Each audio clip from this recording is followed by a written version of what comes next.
Thank you, Ben. And thank you, everyone, for attending this session, our Sustainability Silent Disco. Obviously, this is a hugely important topic. We've only got half hour to cover it. So I don't really need to set much of a kind of context, other than I was going to say that this is an incredibly essential issue, and that, you know, there's a lot of more research now that's showing why. So Purpose Disruptors and Magic Numbers announced last year that advertising adds 28% to the annual footprint of every single person in the UK. That's 186 million tonnes of greenhouse gases, equivalent of running 47 coal power stations all year. That's important for a number of reasons. Obviously, despite what Elon Musk thinks, we don't have a planet B, so we've got to get this right. But for marketers, it's also important because consumers are paying attention. A report published by First Insight found that 3/4 of Gen Z consumers consider sustainability more important than the brand name when making purchase decisions. We also have to consider the findings from the Chartered Institute of Marketing that showed 45% of marketers felt under pressure to communicate their sustainability credentials, while 49% said they were wary of working on sustainability campaigns because of the fear of being accused of greenwashing. So to discuss these issues, we've got an amazing panel of experts. So immediately to my left, we have Mark Stoter, MBE, who's the CEO and co-founder of Glimpse Protocol. That's an edge computing technology which is bringing sustainability and privacy to programmatic supply chains. Next to Mark, we have Roz. Roz is the Marketing and Communications Director for B Labs UK, which is the not-for-profit behind the B Corp movement, which I'm sure many of you know. That is transforming the global economy to benefit all people, communities, and the planet, and make business a force for good. Next to Roz, we have Anne Coghlan, who is the co-founder and head of product for Scope 3, which is creating the source of truth for supply chain emission data, helping companies factor carbon emissions into every business decision. And finally, we have Jess on the end from Precis Digital, which is a full-service digital marketing agency that helps brands drive growth and make marketing a positive experience for their consumers. Now, we're going to try to work out having some questions from you guys, but we're going to dive straight in. And I wanted to start by just asking, what is your definition of sustainable and responsible media? Mark, might as well. Yeah. Thanks, Stephen.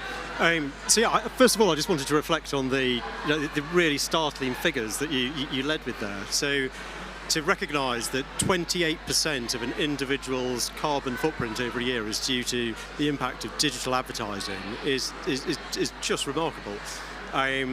We've run some of our own figures ourselves, and what we've come up with is that essentially the impact of digital advertising is about 10% of the global impact of the all use of the internet as well. So sustainable media is an enormous area to think about. It's an area that has to be improved. What we do at Glimpse is build tools that help to decarbonise specifically the digital advertising supply chain. So I think people have different views around what is sustainable media and what can we do about it. The particular area that we focus on is not so much just the transmission of a creative to an end user, which is maybe an intuitive thing to think about, but to think a little bit more deeply about the actual programmatic supply chain, the digital supply chain. Think about those hundreds of companies all trading in data, processing data for every bid request, every ad served.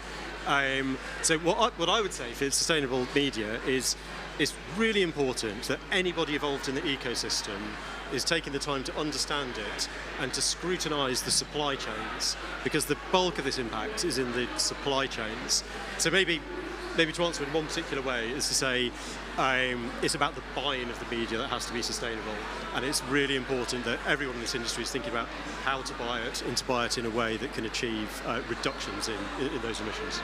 Thanks, Mark. I guess, Roz, you might have a broader perspective on what sustainability and responsibility is at B Corp.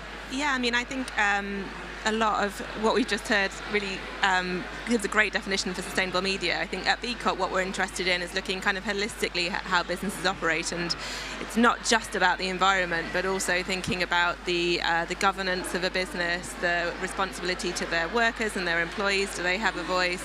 The impact on the communities that they're working within, and also on their customers. So I think you can take a really broad look at saying, well, not only are we driving down the negative impacts, but what are we doing to really role model the businesses that are going to create the world that we want to live in. Fantastic. And Anne? Yeah, I really like that. And I think, we have to recognize that we're all consumers and we're all humans on this planet as well. And so for me, sustainability is understanding the impact of what I do as a person, how that's going to change and affect, my children, everyone in this room, and then what I can do from within the industry that I'm working in. And that ties in with what Mark said about sustainable media. And I think from my perspective as well, it's taking from my perspective as well, it's taking a bit more of a broader view. So in a nutshell, it's how do we have a positive user experience of what we're doing, whether that is sustainability, whether that's D&I. But the idea is challenging our industry, which has a lot of problems with it, like lack of trust, lack of transparency, and just trying to do better in that sense. Fantastic. And I think, let's start by digging into the whole space of ad net zero and carbon offsetting. And I think, what Scope 3 and Glimpse are doing particularly is quite interesting. So perhaps, Anne, you could explain a bit more about how you're trying to bring measurement to this space. Yeah, absolutely. So I think, when you start to think about this problem and those stats that you announced at the beginning, it's really, really critical and key to actually understand the carbon footprint that you have, whether you're a brand, whether you're an agency, whether you're a publisher, to actually start to be able to take steps to know what you can do to reduce that. And I think reduction is really critical. But we've seen an MIT review came out this morning that said that, we really need to think about the way that we also start to remove carbon from the atmosphere, because we have these really big goals, the Paris Agreement, COP26, soon to be COP27, for pushing us and making sure that we're all trying to limit the temperature reduction of the planet. And so really starting to understand the measurement of this industry. What's really interesting when speaking with brands, for example, is that I think there is more of a tangible understanding that print advertising has a carbon footprint. I think because you can see it, maybe you can put a footprint on top of it. There's a real kind of more intuitive understanding. And I think once people realize the significance of how the internet works, how digital advertising works, all the servers, all the computers, all the data centers that fit together, that need to be measured so that you can actually put a number of grams of carbon emissions against that, that's where it starts to become really, really important. And so at Scope 3, we help the entire ecosystem understand and measure that carbon footprint, and then work with many different companies to put steps in place to reduce and to compensate for the carbon where they can't reduce. And, obviously you're specifically focused on programmatic and digital advertising, but you mentioned print there. How does digital stack up against other forms of media? Yeah, I think it's pretty comparable actually, which is what's kind of surprising and shocking when people see the numbers, and that's why we see people really wanting to understand how to make steps to reduce it. I think the difference between digital and print is that there are real, tangible, quick wins that can help companies to reduce quicker the emissions that they are emitting. And that's something you're trying to do at Glimpse Protocol, Mark, is that right? Yeah, that's right, Steve. I echo everything that Anne said there. I think the really important thing to remember about digital advertising is that the digital system that it relies on was never designed to be efficient. In fact, it was barely designed. It's been very much a free-for-all system that's grown and grown over the years. So much like data centers were never designed to be efficient, they were designed to be resilient and protect data, and therefore very duplicative. Well, the programmatic system was designed to be competitive. So rather than it actually being efficient and protecting data, what it's doing is passing data to as many people as possible to be as competitive as possible, to get the best yield for the publisher and to get the best result for the buyer. And I think there comes a time when we have to look back at that system, either through sustainability. Sustainability is leading the charge at the moment, but there's lots more issues like privacy and so on that sort of stem from the same issues. And think about if that is fit for the present, fit for the future, and if it reflects the values that brands are seeking to project in all of that really thoughtfully produced advertising, which then goes into this digital system that perhaps isn't as thoughtful sometimes because it's designed around different metrics. But the most important thing is about consciousness around it, and then perhaps the next most important thing is being able to measure it, and to be able to measure it credibly, which I think is the great work that Scope 3 are doing in terms of actually taking a really scientific approach to measuring the data and creating a standard that everybody can coalesce around. And then beyond there, now we're in a position. For some people, a good first step is maybe being able to treat it and offset it, compensate for the impact. Obviously, a much better impact is to get to net zero rather than the carbon neutral standards and start working to actually reduce the impact. It's going back to those figures at the start that you said. You look at those figures and think, well, are those figures that we can just measure and plant a few trees? And it sort of feels intuitive to me, I think, that that's not the answer, and that we need to start rethinking about reduction and perhaps even sort of reconceiving that system of data trading and how the programmatic system really works. Yeah. And how do you guys think the industry at large can kind of collaborate more in this space? Because about 18 months ago, I had a number of prospective clients coming to me and talking about they wanted to have a sustainability position, but quite often it was in comparison to someone else, like, oh, they're not doing it right and our carbon calculator is better. And I think that's perhaps changed now, but how do you think we can actually collaborate more? I think that's something we really see in the B Corp community, that we get working groups that spring up around a certain industry where people are willing to kind of put the competitive advantage at the door and bring open source best practice. There's a group called the Be Beauty Coalition who's been doing amazing work in the beauty industry to work together and say, well, how do we address waste? How do we address the sustainability at every stage of the supply chain?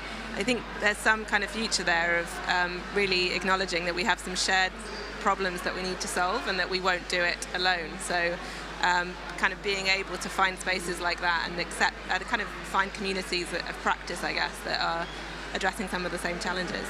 Fantastic. And broadening sustainability and responsibility out kind of further, another big topic that is arising is around marketing ethics. And I know Precis have done a lot of research into this. So Jess, perhaps you can tell us, like, from a brand perspective and your clients, how are they looking at kind of sustainability as an important topic? Yeah, so we define marketing ethics as a slightly broader term. So it's kind of focusing on the customer experience, but also the well-being of marketing, and ideally just making the internet a better place for everybody. So we partnered with Forrester. We surveyed business leaders across a number of sectors, and what we found was really interesting is that 76% of business leaders think that focusing on marketing ethics is a business critical priority. But possibly more interesting is 4 out of 5 think this is actually an indicator of long-term growth for the business. What we also then saw is that actually the actionability is really difficult. So that's why it's really cool to be sat on stage here, because there are solutions coming up and we can help kind of break down those barriers. Number one being lack of transparency. To on your point about how do we collaborate together, the current state of marketing is very much automation and AI, and I am very pro smart bidding, but it's really difficult then to have the data to understand where you can start to have an impact. So if you don't know who your ads are showing to, where they're being placed, it's very difficult to understand and how you can start to improve. And then I think what's really interesting there is, if we're working together, if actually, working with the tech giants and as a brand, as an agency, we actually have the manpower to demand change and innovate and bring on these solutions and go forward. Excellent. I mean, it's interesting to hear that brands are actually kind of leaning into this, and I guess they're always the ones that push this change because they're the ones that hold the ad dollars. So one of the things I think also talking about kind of sustainability and, particularly the climate, being in Cannes for Cannes Lion recently, there was a heavy presence from Greenpeace and Clean Creatives, and they were protesting about advertising companies taking money from fossil fuel companies. I'd love to know what your guys' views are, and I realise it's a sensitive question, but, what's your thoughts on that approach and, whether agencies should be taking money from brands of that nature? I think there needs to be pressure from the outside in, as well as people working from the inside to try and change and improve the ecosystem, the industry. And so I think, that there is a parallel between fossil fuel companies and what happened with the tobacco companies of the past. I think we are seeing, real need for those companies as well to be making changes from within. And it's not an exact example of a fossil fuel company, but I was listening to a talk from a moral money editor of the FT a couple of weeks ago, and he was saying that he interviewed, as part of a book that he was writing about the climate crisis, one of the most senior Saudi Arabian executives, talking about, they'll probably be the last people standing from a fossil fuel perspective, but actually they're investing serious amounts of money in solar farms and solar energy. And so I think we should be thankful and recognise the good work that activists do to put pressure on us from the outside, and then from the inside as an industry we should be collaborating, being collective, working out ways that we can potentially be the first industry to actually be a decarbonised sector. Excellent. How does actually, Ros, the advertising industry stack up against other verticals? So I think there's, across all sectors and verticals, we've seen this huge shift in demand for companies wanting to certify as B Corps, which has really kind of coincided with the pandemic happening, and I think a lot of kind of social movements, people really thinking, what is my role in the solution here? And I think that's an amazing thing, and I would completely agree that there's a real kind of need for ourselves to call each other out and to hold each other to account. It's a good thing to be asking the tough questions of each other. And certainly when people do go through B Corp certification, one of the things that they will do is have that kind of introspection of thinking about who we're working with, what is the role that we want to play, and it can come from the bottom up or it can come from the outside. And just to add, I think there is a progress, not perfection, that we need to think about from a greenwashing perspective. Microsoft released their sustainability report for 2021, and their Scope 3 emissions, so their emissions from their indirect supply chain, went up. But they are making significant efforts to reduce that and actually become carbon positive by 2030. And I think that example from brands as to, recognizing that you're not perfect, but being able to learn from each other is really, really critical.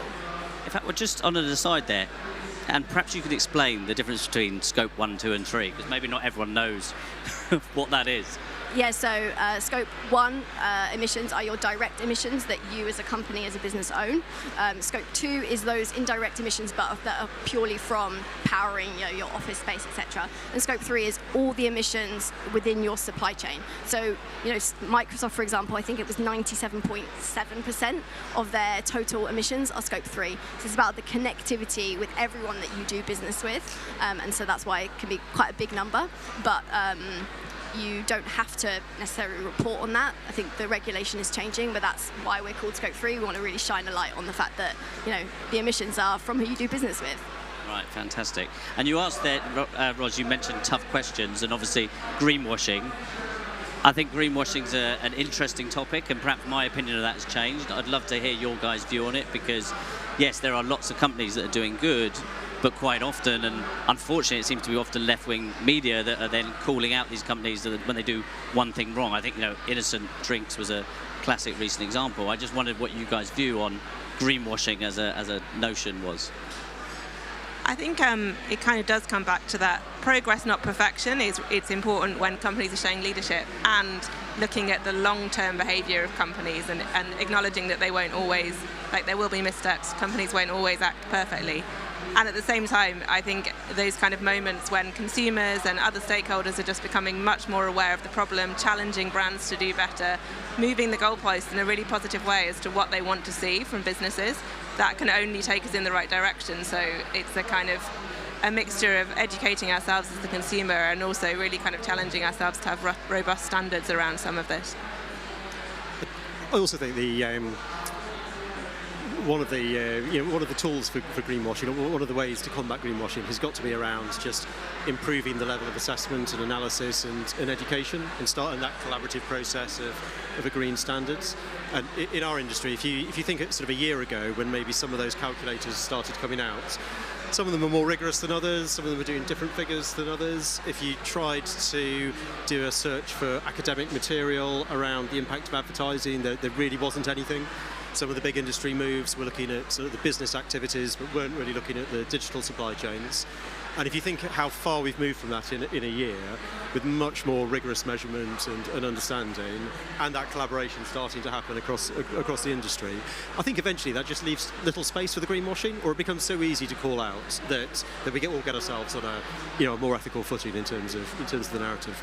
Yeah, I mean, I guess greenwashing it's going to be difficult to measure because it's the intent behind it, isn't it? Greenwashing seems like it's malicious and deliberate rather than a company trying to take steps to improve, which, to your point, Roz, is what we're all trying to do.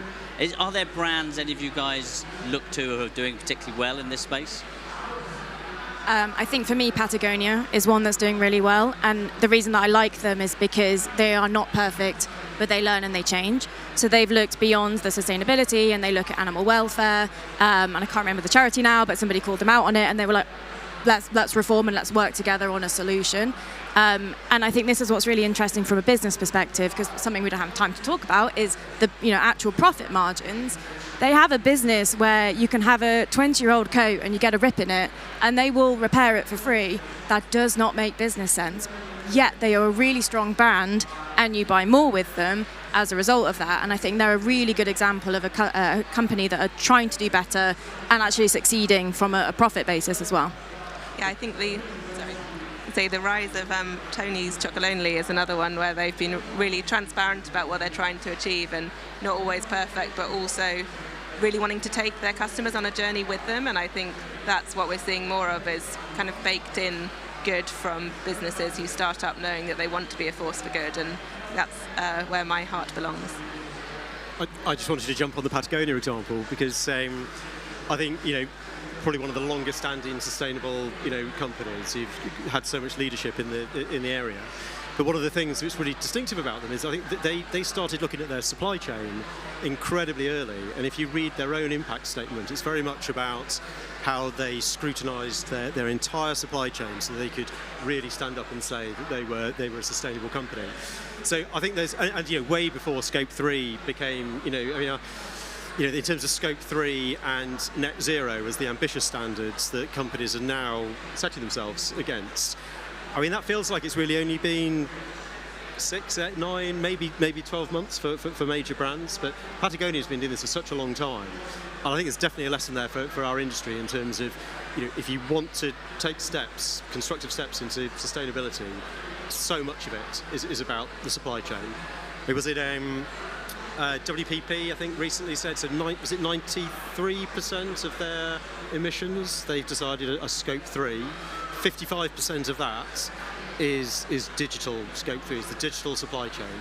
And then you get the CEO of Group M coming out saying that they're going to, recommend divesting from publishers who aren't using green media products and so on. So I think the supply chain is just so important, and Patagonia is a great example of that. Excellent. So, Anne, I'm going to make your question slightly more difficult, but we're going to open it up to panel. Can we do that, Ben? Ask audience questions? Oh, wonderful. So, yes, I guess we need a mic. If anyone has questions, shout them out. But I'm going to ask Anne, digital brands or obviously all your clients will be wonderful. Maybe it's like, who do you see leading in this space, or who was Scope 3's first customer who said, yes, we're going to lean into this and work with you to... So from a brand perspective, what's really interesting is that, we're working with lots of brands, but the reticence to go on the record for fear of greenwashing is kind of high. I'm glad you changed my question because I was going to go for Patagonia as well. But I think from a ad tech in this space, I talked about Microsoft earlier, but I think the fact that they, the level of detail in their sustainability reports, the high number of vendors that they have, both from a physical and digital perspective, that they are working with to understand the supply chain, and the recognition that they're not perfect, and to get, it's not going to be a nice linear step change, I think is like one of the brands I think are really leading. I don't have a brand to name, but I think there's one way of looking at brands, which is to look at what their stated goals are. And so one is that shift that we've talked about from carbon neutral, which you can achieve by measuring and then compensating, versus net zero, which of course requires all possible efforts to reduce emissions rather than just offsetting. And then if you look at brands and what their stated aims are, there's a real difference between those who are sort of setting, those who are setting net zero aims at all, those who are setting them for 2050, And then the more ambitious ones who are setting net zero, corporate ambitions for 2030, and some even, before that. So that's not calling out individual names. Some of the agencies, and I think are really well aligned to that as well. But I think that's a good litmus test, I think, for the ones that are taking it seriously. Excellent. I've got a question over here, but if you have any questions, please put your hand up, and I shall come running like Challenge Annika to find you. Oh, thanks, Ben. Hi, I'm Alice from Yahoo. So actually, Mark, I think you may have actually just slightly answered my question. So when you're taking a look at digital brands, you gave a very good example how Patagonia has been on this journey for quite a long time, far sort of before it sort of became sort of surfaced up to become something that a lot of companies are focusing on. How long do you actually think it would take a company who's starting to take a look at this now to actually give a discernible and noticeable difference in their sustainability journey? And it's a bit of a long, difficult question to ask, but yeah. I guess my answer would be, especially for a company that's starting looking at it, then it's partly about getting educated and understanding what you're looking for, and making the efforts to look into the supply chain. And that could be done in detail, and there are companies that are out there now to help with that, especially Anne here at Scope 3. But then I think what you're going to see now is a proliferation of products, green media products that will be labelled like that and will become recognised, and which perhaps sort of create easy starting points for companies to look for those recognised green media products and start focusing spend in that direction. And then perhaps concurrently, developing their own understanding of supply chain and how maybe they're going to start, taking different decisions as to how they engage with that. Hello. Oh, so sorry. Hi, Ian, BT. Hi. So just a quick one, because you're talking about a lot of green and a lot of green shift. And my question has always been, it's good to get away from the print media as such, but a lot of companies started the whole repost, reshare type mentality when it came to ads. And I always wondered, what about if you take an ad, you reshare it, that means it's backed up on a server. That means it's backed up on another server. So is it that ethical, do you believe? And would you continue to promote to companies to keep posting content so people reshare it, just because you're always mining for new computer chips, you're always running ACs, electricity, and all of that? So that's where my fear has always been from a green perspective. But I just want to know, do you still recommend that to companies or not?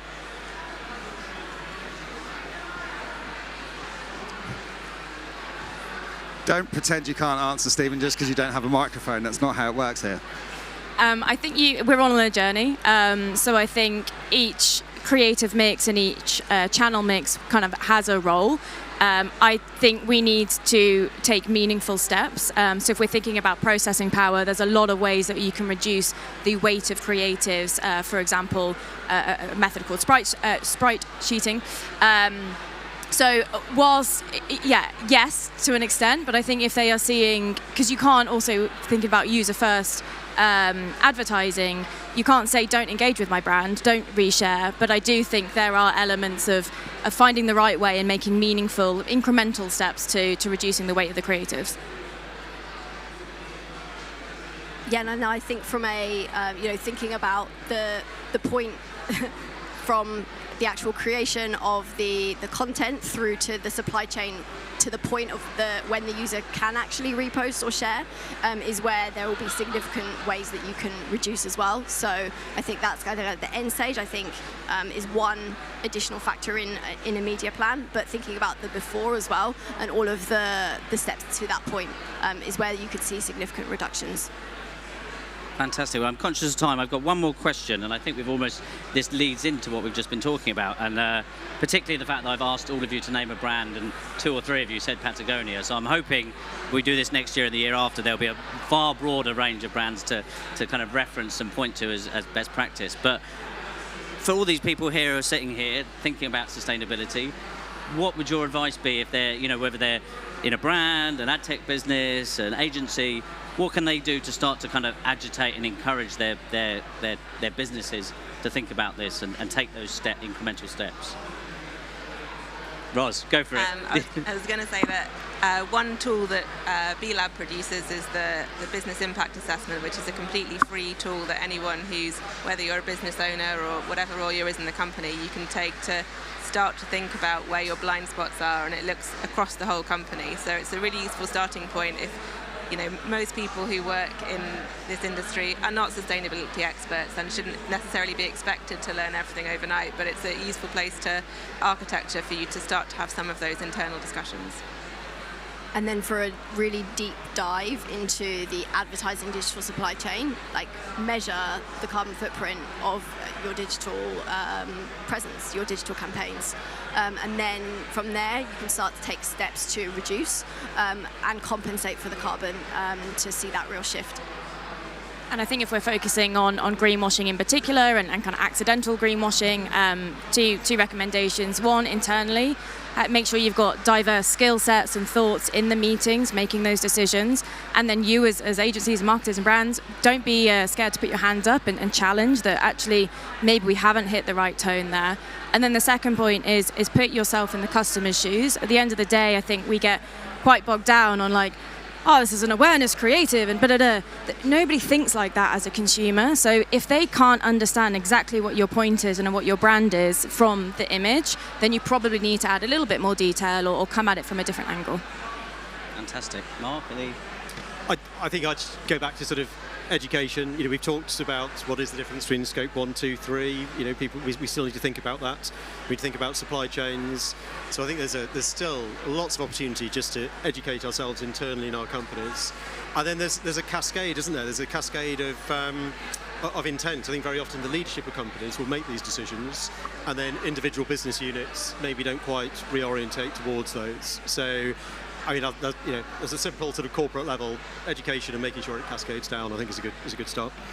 Fantastic. Well, I think, unfortunately, we're at a time, but I wanted to thank all of you guys for turning up. Obviously, it seems that sustainability is an issue that matters to us in the advertising industry. Certainly looking at the agenda online, you could see lots of people were ticking this.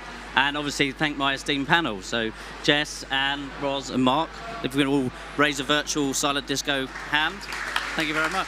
So weird.